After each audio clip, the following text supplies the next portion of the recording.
vivo del cinema. Ti fa sentire come se fossi tu il protagonista del grande schermo.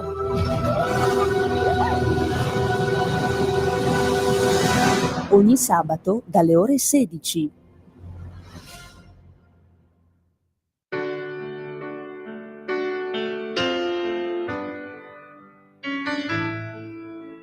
Va ora in onda Liberamente, variazioni e scorribande con Giovanni Sallusti. Eccomi qua.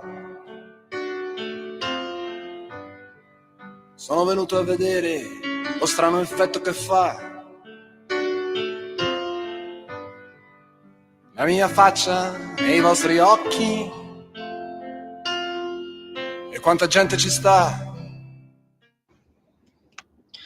Buonasera a tutti e bentornati a Liberamente, variazioni e scorribande qui su Radio Libertà.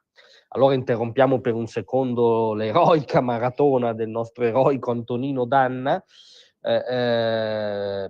per aggiungere una postilla che non è così una postilla nella giornata della grande vittoria, della grande indiscutibile, al di là delle aspettative e soprattutto delle aspettative della bolla, vittoria di Donald Trump. E la postilla che oggi c'è ovviamente un altro grande vincitore che si chiama Elon Musk. Lo ha detto esplicitamente anche Trump, che lo ha ringraziato. Musk si è impegnato personalmente nella campagna elettorale, soprattutto con iniziative mirate, soprattutto negli stati, vedi Pennsylvania, che erano ballerini decisivi per la vittoria.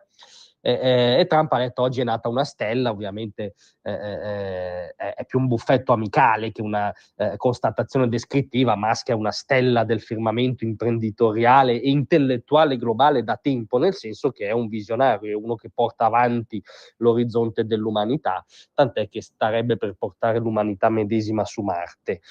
Ma perché ha vinto anche politicamente Musk? Perché ora ricordato oggi sembra un'era geologica fa, ma Donald Trump a un certo punto fu addirittura bannato, espulso dall'agorà social, Twitter in primis, perché le big tech della Silicon Valley costituivano una sorta di oligopolio democratico. Erano un braccio armato, l'altro è lo Star System di Hollywood, uno delle due grandi braccia armati del Partito Democratico. Perché erano tutte chiaramente schierate, chiaramente sostenevano una narrazione e chiaramente alteravano, proprio nel senso anche tecnico dell'algoritmo, il racconto social, facendo gli interessi del Partito Democratico. Non è una tesi complottista, è una cosa che Mark Zuckerberg ha detto in audizione al Congresso, cioè di aver censurato delle news perché gliel'ha chiesto l'amministrazione Biden, virgolettato di Zuckerberg. E cosa ha fatto quel genio libertario di Elon Musk? A un certo punto ha voluto spezzare questo monopolio.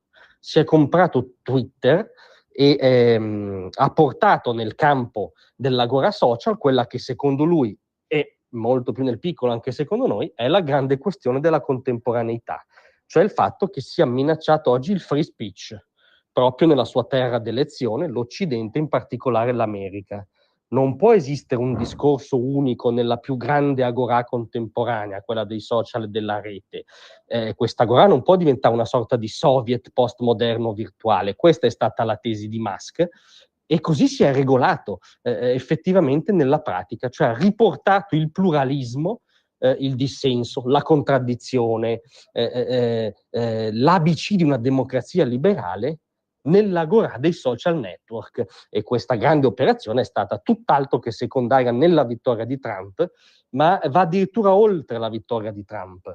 Cioè è un merito valoriale oggettivo che dobbiamo a quel geniaccio di Elon Musk, scusate. Comincio ad accusare effettivamente le ore insonni per seguire il giorno del voto, ma ne valeva la pena. Oggi abbiamo un vincitore che è quello che cui ci auspicavamo e si chiama Donald Trump. Abbiamo anche un altro vincitore, uno dei più grandi geni dei nostri tempi, Elon Musk, e quindi possiamo dire, oltre a Go Donald Go, anche Go Elon Go. Grazie a tutti, a domattina. Tra un manifesto e lo specchio